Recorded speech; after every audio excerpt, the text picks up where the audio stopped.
Good morning बच्चों। Gate economics जैसा कि आप लोग देख रहे हैं बोर्ड पे, मैंने आप लोगों से प्रॉमिस किया था कि बहुत जल्द गेट इकोनॉमिक्स का syllabus, scheme of examination and types of questions लेकर के मैं आ रहा हूँ। तो आज के इस क्लास में यही टॉपिक है कि गेट का सिलेबस क्या है, किस किस तरह के क्वेश्चंस आते हैं एंड उन क्वेश्चंस को किस तरीके से डील करना है। तो चलिए स्क्रीन पर देखते हैं। ओके, सबसे पहले मैं गेट इकोनॉमिक्स के फॉर्म भरने का डेट यहां पे शेयर कर रहा हूं। देख सकते हैं आप लोग, 14 सितंबर से लेकर के 30 सितंबर तक, माने 14 सितंबर से 30 सितंबर के बीच बिना लेट फाइन के आप फॉर्म भर सकते हैं। और यदि किसी भी रीजन से इन बिटवीन आप फॉर्म नहीं भर पाए तो 1 अक्टूबर से 7 अक्टूबर तक आप फॉर्म कुछ लेट फाइन के साथ भर सकते हैं। अब देखिए, सबसे इंपॉर्टेंट गेट इकोनॉमिक्स के लिए स्कीम ऑफ एग्जामिनेशन है। देखिए, स्कीम ऑफ एग्जामिनेशन की बात मैं करूं तो हालांकि आईआईटी बॉम्बे ने पूरे सिलेबस को 2 सेक्शन में बांटा है और मैंने इसको 3 सेक्शन में बांटा है आपकी सहूलियत के लिए। और वो देख लीजिए क्या है। पहला सेक्शन में आप देख सकते हैं यहां पे कि जनरल एप्टीट्यूड है। इसमें आपको देख सकते हैं आप यहां पे, आपकी स्क्रीन पे भी है, 5 क्वेश्चन जो है यहां पे, वो 5 क्वेश्चन जो है 2-2 मार्क्स के हैं। 5 क्वेश्चन है आपके 2-2 मार्क्स के, यानी 5 क्वेश्चन 2 मार्क्स के प्लस 5 क्वेश्चन है 1 मार्क्स के, और ये जो टोटल होता है वो है आपके पास 15 मार्क्स का। मतलब पहला सेक्शन जिसको मैंने वो किया है, हालांकि उन्होंने 2 ही से आपको अभी बताया कि 2 ही सेक्शन दिया है, मैंने इसको 3 सेक्शन में डिवाइड किया है। ये जो यहां पे जो क्वेश्चंस होते हैं ये बिल्कुल जनरल लेवल के क्वेश्चंस हैं। हाँ, ये जरूर है, और इस टेस्ट के थ्रू आपसे ये जानने की कोशिश करता है गेट कि क्या आप जनरल चीजें समझ पाते हैं या नहीं समझ पाते हैं, जिसमें ग्रामर आ जाएगा आपके पास, बहुत मतलब लेवल के थोड़े मैथमेटिक्स आ जाएंगे, इंटरप्रिटेशन आ जाएगा। तो ये आपके 15 मार्क्स से क्वेश्चन होते हैं। इसके बाद आप देख सकते, बहुत ही ज्यादा इंपॉर्टेंट, वो आपके सब्जेक्ट से आएगा, कंप्रीहेंसिंग एंड रीजनिंग या कंप्रीहेंशन एंड रीजनिंग, CR उसको बोलते हैं, दैट इज कॉल्ड CR। ये आपके सब्जेक्ट से है। ये आपके सब्जेक्ट से मतलब आपके सब्जेक्ट का इंटरप्रिटेशन, आपके टॉपिक का इंटरप्रिटेशन, आपके जो थ्योरी का इंटरप्रिटेशन। फॉर एग्जाम्पल, आपने हैरोडोमर मॉडल पढ़ लिया, आप गेट में क्या करते हैं, हैरोडोमर के फैक्ट से क्वेश्चंस आपको यहां से पूछे जाते हैं। यहां पे हैरोडोमर का इंटरप्रिटेशन, ऐसा नहीं कि आपने मॉडल याद कर तो आपको क्वेश्चन दे देंगे, नहीं, बिल्कुल नहीं, आप नहीं कर पाएंगे। हैरोडोमर मॉडल पढ़ने के बाद उसका क्रिटिकल थिंकिंग डेवलप करना है, उसका एनालिटिकल थिंकिंग आपको डेवलप करना है। और यहां पे आपको मैं बताऊं, 10 क्वेश्चन जो होते हैं, 10 क्वेश्चन जो होते हैं वो 2-2 मार्क्स के हैं, और 5 क्वेश्चन जो है यहां पे वो 1-1 मार्क्स के हैं, राइट। और ये हो गया आपके पास 25 मार्क्स। और ये जो सेक्शन जिन्होंने जो आपके पास 40 मार्क्स, मतलब general aptitude, comprehension and reasoning, ये 40 मार्क्स का है, राइट। इसमें थोड़ा सा मैं आपसे यहां पे बताना चाहूंगा, इसमें देख लेते हैं कि आप इसमें किस तरह के क्वेश्चंस और क्या क्या इसके सिलेबस है, थोड़ा वो भी हम देख लेते हैं इसको, राइट। उसको आप देख सकते हैं, यहां पे आपके स्क्रीन पे है, देखते हैं। This is to test the candidate ability comprehend to interpret written information, यानी जो चीजें लिखी गई हैं उसको आप इंटरप्रेट कर पाते हैं कि नहीं कर पाते हैं, राइट। आगे देखते हैं। इसके बाद इसमें देखिए आपका क्रिटिकल रिसर्च, आपको जैसे कि मैंने अभी आपको बताया था, क्रिटिकल रिसर्च यहां पे आपको जानने की जरूरत पड़ेगी कि जो रिसर्च है उसका इंटरप्रिटेशन क्या है, उसका मतलब क्या है। जो आपके पास सपोज कि डेटा दिया गया है कोई, उसका मतलब क्या है, वो डेटा किस तरह इंडिकेट करता है। इस तरह के क्वेश्चंस आपसे आएंगे। जैसे आपको बताया रीडिंग एंड कॉम्प्रिहेंशन आपके सामने है, reading and comprehension, reading and comprehension देख सकते हैं आप। एक्सप्रेशन यानी कोई भी चीज उसको किस तरीके से एक्सप्रेस करना है, डेटा क्या इंडिकेट करता है, यह भी आपको बताना है। तो सिर्फ याद करना ही बहुत बड़ी चीज नहीं है, उसका इंटरप्रिटेशन, उसका आप कह सकते हैं उसका क्रिटिकल थिंकिंग, उसका एनालिसिस कैसे होगा, ये सारी चीजें आपको यहां आपको क्वेश्चन में पूछा जाएगा। अब थोड़ा और आगे देखते हैं, नेक्स्ट वाले पेज पे क्या है। एनालिटिकल रीजनिंग आपको बताया गया है, आप जानते हैं अच्छी तरीके से। एनालिटिकल रीजनिंग में अभी हमने थोड़ी देर पहले भी ये बातें बताई थी आपसे कि इसी 40 मार्क्स में आपके पास एनालिटिकल रीजनिंग भी है। लॉजिकल रीजनिंग, लॉजिक ये क्या होगा, इसका वैल्यू क्या होगा, ये वैल्यू जजमेंट भी इसमें पूछने को आता है। अब ये 40 मार्क्स के जो क्वेश्चंस थे उसके सिलेबस आप जानते हैं बहुत बहुत जनरल है, ये सिलेबस बहुत जनरल है।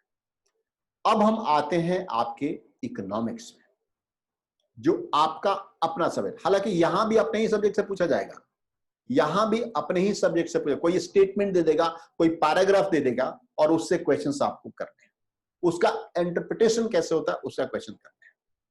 अब हम थोड़ा इकोनॉमिक्स की बात देखते हैं। हमने आपको पहले भी वही चीजें बताई है कि इकोनॉमिक्स के सिलेबस में बाय नेम कोई अंतर नहीं आएगा, हां क्वेश्चन पूछने के तरीके में जरूर अंतर आ जाएगा। अब थोड़ा यहां पे देखते हैं, जैसे हमने आपको कई बार, आपने एमए में भी पढ़ा होगा, नेट के लिए भी पढ़ा होगा, वहां पर भी थ्योरी ऑफ कंज्यूमर बिहेवियर हमने पढ़ा है या फिर आपके किसी टीचर ने भी पढ़ा है।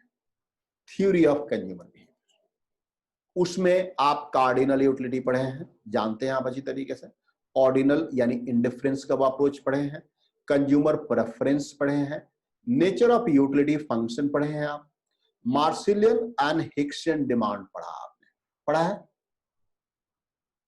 इसके पहले कि इससे किस तरह के क्वेश्चंस आते हैं, मैं सबसे पहले यहां पे इसका भी स्कीम बताना चाहता हूं, वो आपकी स्क्रीन पे है भी, वैसे आप देख सकते हैं।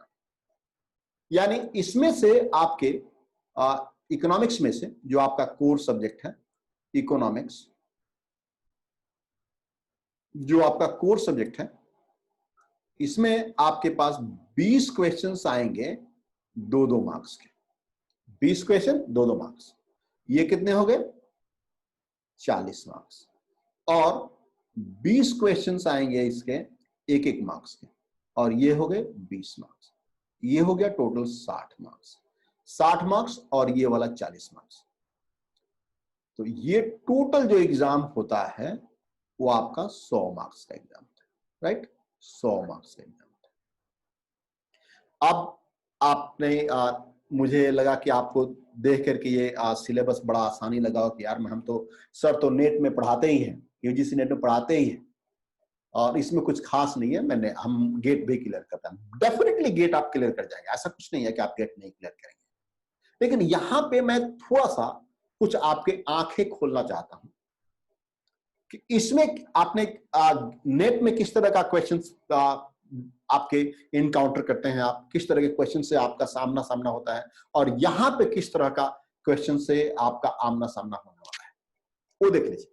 आप देखिए एग्जाम्पल देखिए, इसको मिटा रहे हैं आप, ठीक है, इसको डिलीट कर रहे हैं, ये समझ में आ गया होगा आप लोग। अब देखिए आपके सामने आप कंज्यूमर बिहेवियर के इंडिफरेंस का आपसे क्वेश्चन लीजिए। मान लेते हैं कि आपका यूटिलिटी जो है से एक्स एंड वाई है, मान लेते हैं, और price of X is equals to 1 is equals to price of Y, मतलब दोनों का price of X and price of Y दोनों का 1 है, मनी इनकम हम ले रहे हैं आपके पास से m इज इक्वल्स टू 100। अब जब आपसे नेट में जो क्वेश्चन पूछा जाता है उसमें यह पूछा जाता है, प्लीज देखिए आपके पास नेट में जो ये क्वेश्चन पूछा जाता है कि x का इक्विलिब्रियम वैल्यू क्या हो, तो डेफिनेटली y का इक्विलिब्रियम वैल्यू क्या होगा आप अच्छी तरीके से जानते हैं। तो y का और x का इक्विलिब्रियम वैल्यू निकालने के लिए आप अच्छी तरीके से जानते हैं, आप क्या करते हैं, MRS XY is equals to PX by PY करके, और यहां पे आप इससे निकालेंगे आप, तो आपके पास आ जाएगा y by x is equals to 1/1, that is y is equals to x।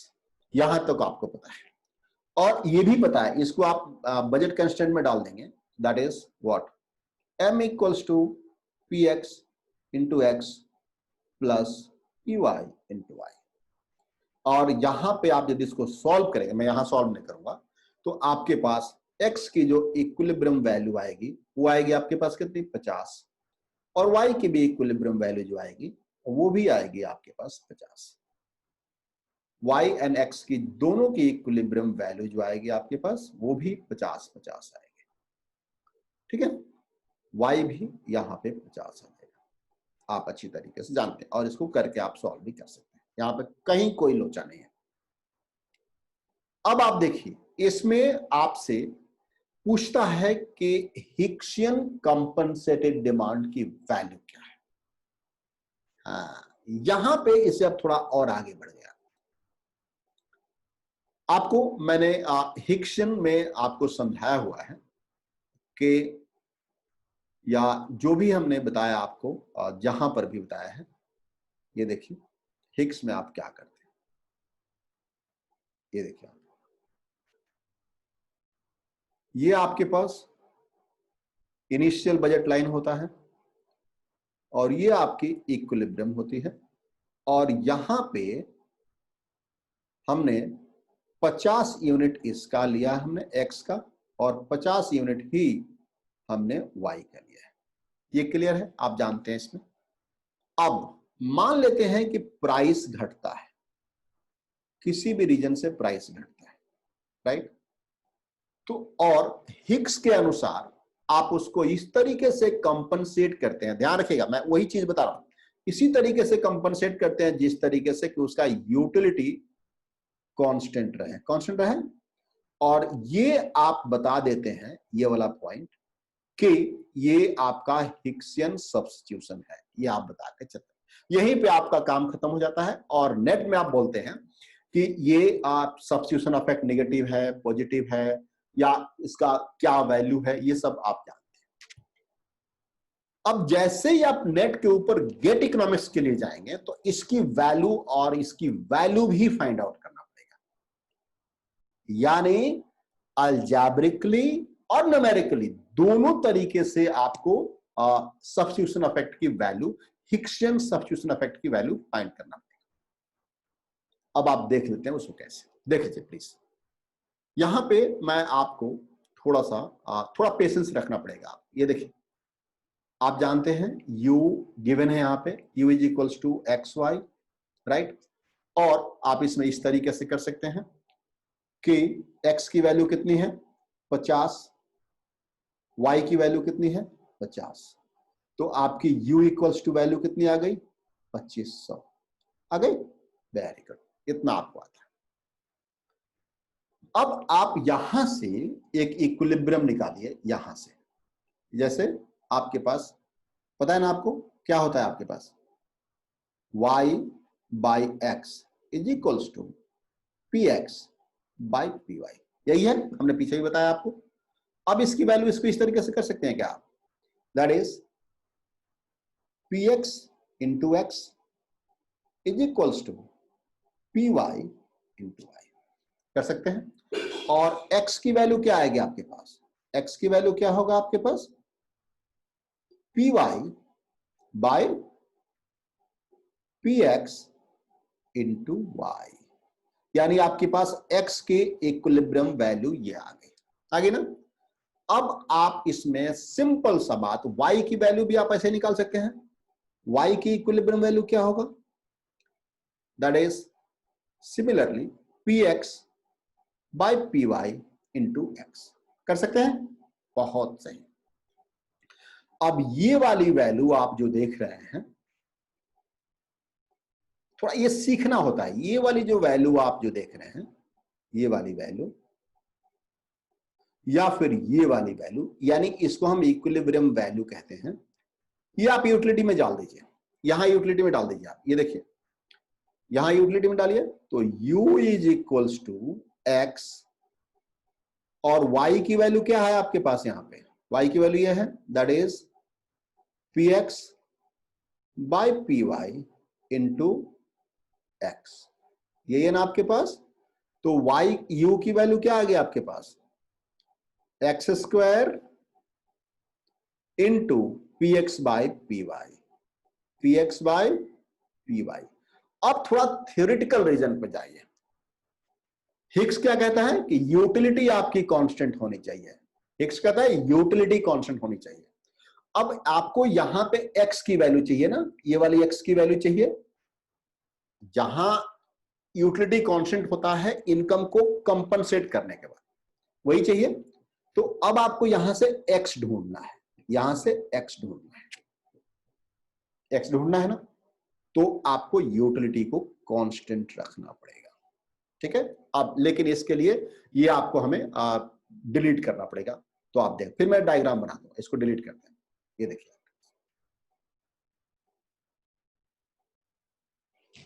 अब आपके सामने आप देख सकते हैं, अभी हमने बताया था कि u इक्वल्स टू, ये देखिए please, u equals to x square, यहां पे क्या था? P x by p y था, ये था आपके पास। पी एक्स बाई पी, नहीं, p y by p x था यहां पे, p x by p y था, राइट। अब आप इसमें देख सकते हैं कि यूटिलिटी को आपको कांस्टेंट रखना है। तो x square is equals to क्या हो जाएगा आपके पास? u जो कि कांस्टेंट है, divided by P X by P Y, which is equals to X equal to u, right. और आपके पास P Y by P X हो जाएगा। और आप इसको x की वैल्यू क्या आ जाएगी आपके पास? Root under P X, P Y, not P X, this is P Y, this is P Y, this is u bar into P Y by P X. हो जाएगा? हो जाएगा नहीं हो जाएगा? अब इसी को हम कहते हैं हिग्सियन कंपनसेटेड डिमांड। बड़ा अच्छा कंसेप्ट है ये। और अब इसी से आप ध्यान रखिए, इससे आप प्राइस चेंज करके, आपको मैंने पीछे दिखाया था ना कि जैसे यहां पे आप देख सकते हैं, ये देखिए प्लीज, इस डायग्राम में बड़ा अच्छी तरीके से समझ में आ जाएगा। ये देखिए आप,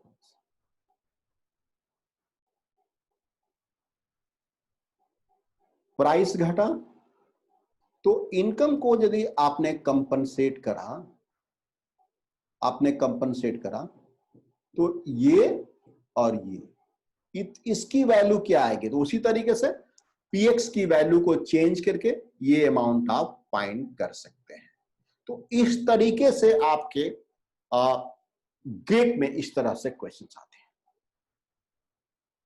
मतलब कहने का मतलब ये है कि अब गेट का जो नेट से थोड़ा ऊपर हो जाएगा, और अभी तक आपने जो थ्योरी और डायग्राम में पढ़ा है, अब उसका अलजेब्रा और मैथमेटिक्स भी जानना पड़ेगा। इसी तरीके से आपने कुछ कंसेप्ट अभी तक सुने नहीं होंगे, जैसे आपके सामने है यहां पे डुअलिटी थ्योरम। डुअलिटी थ्योरम क्या होता है देख सकते हैं आप। डुअलिटी थ्योरम क्या है ये भी आपको पढ़ना है। अब इसका भी अलजेब्रिक और मैथमेटिक्स भी पढ़ना है। अब थोड़ा और आगे बढ़ते हैं, और आगे बढ़ते हैं तो देखते हैं और क्या है।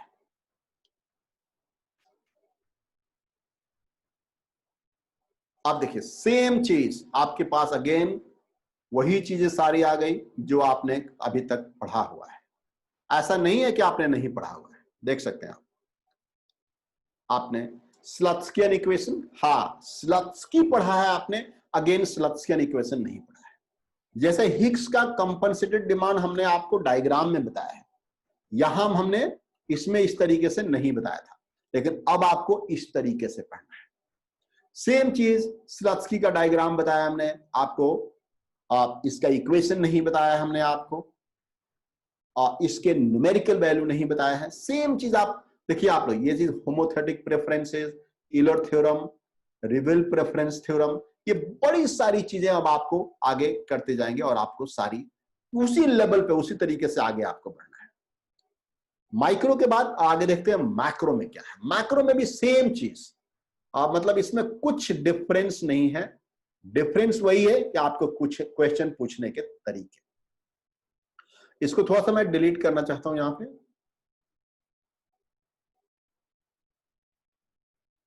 देखिए अब मैक्रो में देखिए आपके सामने है सारी चीजें। हमने नेट में भी वही पढ़ा था आपको, नेशनल इनकम अकाउंटिंग पढ़ाया हमने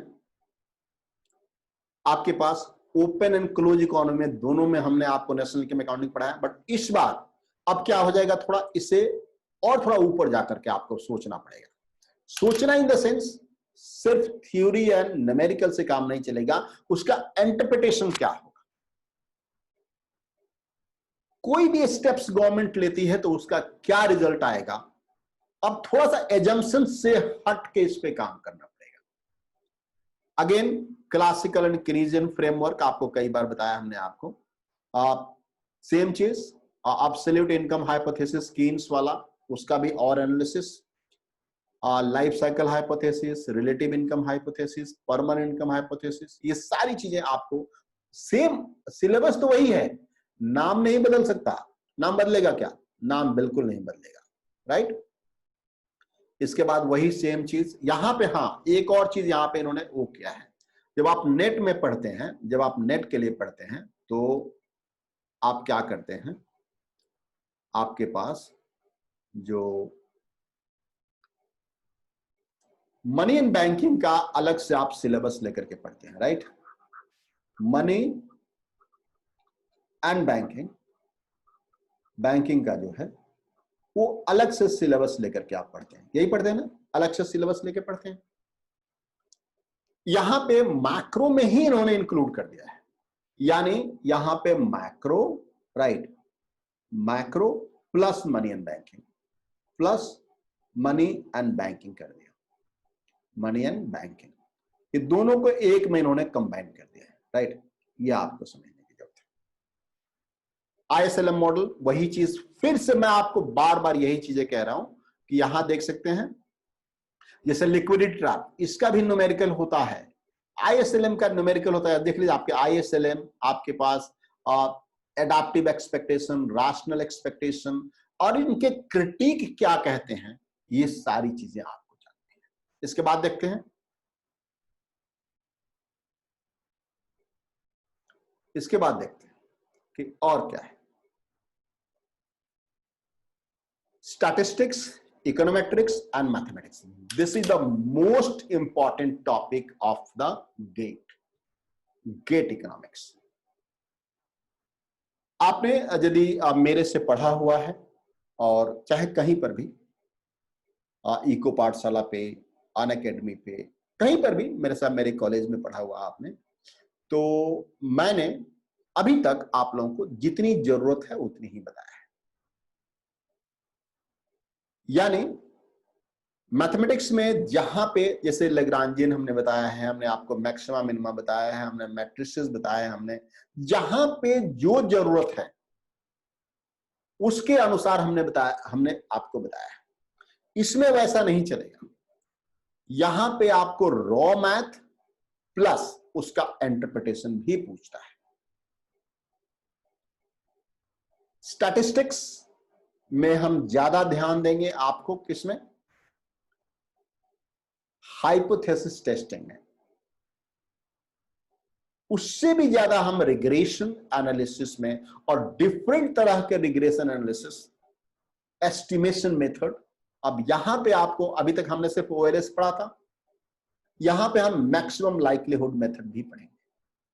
एंड जो हम मल्टीपल रिग्रेशन मॉडल में हम मैट्रिसेस यूज नहीं करते थे, अब हमें मैट्रिक्स भी यूज करना पड़ेगा। मेजर चीज, अब मैं आपको कई बार यही बता रहा हूं, मेजर चीज यह है कि आप मैथमेटिकल और एस्टिमेशन वाला पार्ट आपको बड़ा स्ट्रांग होना चाहिए कि आप डेटा का इंटरप्रिटेशन करना है। ये बड़ा इंपॉर्टेंट चीज होता है। आगे देखते हैं और क्या है आपके पास। International economics. इंटरनेशनल इकोनॉमिक्स में अब फिर से मैं वही बात कहूंगा, यहां पे करंट पे ज्यादा ध्यान दिया जाएगा। करंट मतलब कंटेम्पररी इंटरनेशनल इकोनॉमिक्स, वो किस तरीके से आपके बिजनेस को, आपके इकोनॉमी के जीडीपी को और आपके वर्ल्ड रिलेशन को भी अफेक्ट करता है। वो सारी चीजें आपको पढ़ना भी, इसमें कुछ खास मुझे बताने की जरूरत है नहीं। ठीक है, वो सेम चीज वही है। हाँ, एक और चीज यहां पे मेजर फोकस हमने अभी बोला, कंटेम्पररी इकोनॉमिक्स यानी रीजनल ब्लॉक्स, WTO, IMF, इन सब पे आपको मेजर फोकस करना पड़ेगा। ठीक है, बाकी एक्सचेंज मार्केट तो मैंने आपको बहुत डिटेल में पढ़ाया ही है, और उसका न्यूमेरिकल हम कराना पड़ेगा, हमें इसको इसमें आपको कराना पड़ेगा। इसके बाद आप देख सकते हैं पब्लिक इकोनॉमिक्स। पब्लिक इकोनॉमिक्स में थोड़ा सा आपको यहां पे और डिटेल में पढ़ना पड़ेगा। मैं आपको यहां बताना चाहता हूं कि पब्लिक इकोनॉमिक्स में यहां आपको डिटेल में पढ़ना पड़ेगा, और वो क्या डिटेल में पढ़ना पड़ेगा मैं आपको देख लीजिए। नेट में जितना जरूरत थी उतना हमने पढ़ाया है, लेकिन इसमें आपको हर टॉपिक का थ्योरी पढ़ने की जरूरत है, और थ्योरी का mathematical analysis, interpretation and analysis. जब मार्केट फेलियर आप देख सकते हैं, मैं आपको मार्केट फेलियर का कंसेप्ट यहां आपको कई बार हमने बताया है। मार्केट फेलियर में हमने आपको बताया है कि दो लोग हैं, जैसे कि लेमन कार वाला मार्केट, लेमन कार मार्केट वाले की बात करें, हमने ये जनरली क्या लिया है कि एक कार की प्राइस, सबसे मिनिमम कार की प्राइस 5,000 है और जो सबसे मैक्सिमम है उसका 15,000 है। तो हमने इसको क्या किया, एवरेज लेकर के बोल दिया कि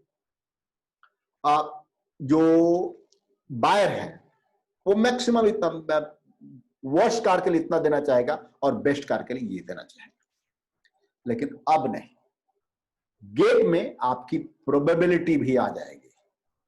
प्रोबेबिलिटी यानी किस कार की कितनी प्रोबेबिलिटी है कि वो लेमन निकलेगा और किस कार को कितनी प्रोबेबिलिटी है कि वो बेस्ट निकलेगा, और उसके अनुसार यहां पे बायर्स की एक्सपेक्टेड वैल्यू फिक्स हो गई। सिमिलरली हमने उसमें रेजिडुअल क्लेमेंट में बात करी थी कि एक फिक्स वैल्यू हम ऑनर को देते हैं, बाकी मैनेजमेंट अपने आप में बांट लेता है, वो वहां भी नहीं चलेगा। अब क्या चलेगा, उसका पर्टिकुलर कैलकुलेशन वाली बात यहां पे अब चलेगी। इस तरीके से सारी चीजें, यहां पर भी टैक्स सिस्टम में स्पेसिफिकली यहां पे बात होगी आपकी, अगेन डिटेल में यहां पे बात होगी जीएसटी का, इस बार बता रहे हैं, और डिटेल कैलकुलेशन, किस स्टेट को कितना, कहां पे, कैसे, किस स्टेप पे कहां लगता है, इस तरह की बातें आएंगी। किस किस में जीएसटी नहीं लगता है, और आपको एक पूरा डेटा दे देगा, उसे कैलकुलेट करके बताइए। ये सिंपल क्वेश्चन में है, स्पेसिफिकली इस पे बात होगी यहां। एंड कोस्ट थ्योरम आप जानते ही हैं, बार्गेनिंग आप जानते ही हैं, अब उसका भी प्रॉपर कैलकुलेशन आपको जानना पड़ेगा। ध्यान रखिए, डेवलपमेंट इकोनॉमिक्स में कुछ खास बदला नहीं है, बदला है तो वही कैलकुलेशन। इसमें मैं कुछ खास आपको नहीं बताऊंगा। बाकी अब इसमें इस वीडियो में इतना ही रहने देते हैं। और हां, आज से अभी सुबह से ही मैंने कई सारे बच्चों का एडमिशन ले लिया है। आज से हम एडमिशन शुरू कर रहे हैं और 25 तारीख से हमारी क्लासेस शुरू होगी। आप जल्दी कीजिए। हो सकता है क्लासेस छूट जाएंगे तो आपको दिक्कत होने लगेगा, कल को फिर से आपको डाउट होने लगेगा। तो स्टेप बाय स्टेप जैसे जैसे हम वीडियो आपको देते जाएंगे आप उसको पढ़ते जाइए, पाइलअप मत होने दीजिए। और हाँ, ज्यादा टाइम भी नहीं है आपके पास, फरवरी में आपका एग्जाम है, तो आप यदि एक्चुअली में सीरियस हैं तो आप इसको इमीडिएटली ज्वाइन कीजिए और हम आपको हेल्प करेंगे आपके सपनों को पूरा करने में। Thank you.